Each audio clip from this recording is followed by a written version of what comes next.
I would like to start off by understanding how the SBA loans function and how one can go about benefiting from one of these loans.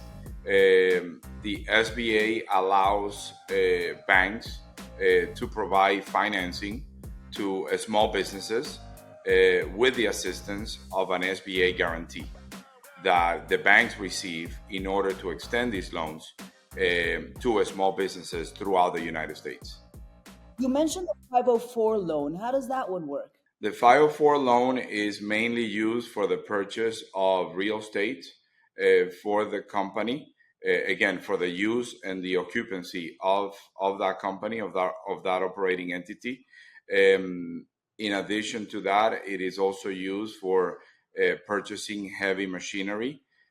Those loans are normally given on a 25-year term rather than an SBA 7A loan that is given typically under a 10-year term unless there is a real estate involved. So what's the difference between the companies that can apply for the 504 and the 7A? Who can apply for the 504?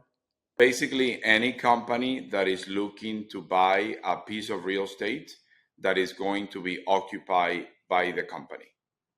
Now, at the same time, the 7A also allows you to do that in addition to other uses. So you could also buy real estate with a 7A program.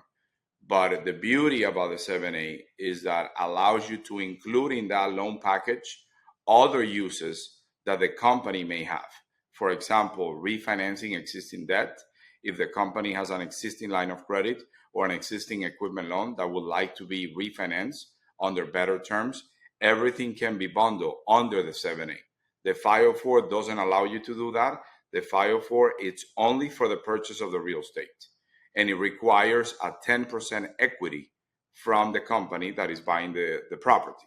The 7A program, it's a program that allows businesses to obtain financing for different purposes, for several endless uses and endless purposes.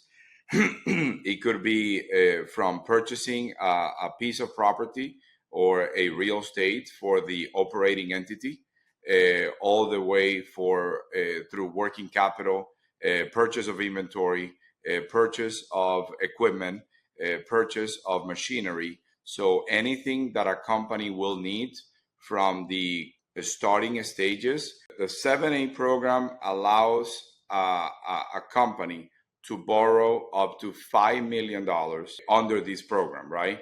So basically, it could be as small as $20,000, $30,000, $40,000, all the way to $5 million.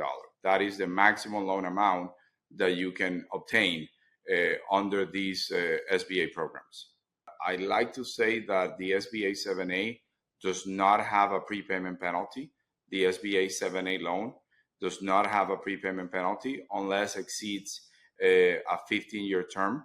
And if that is the case, it allows the company to use the 7A program as a transition to a conventional loan.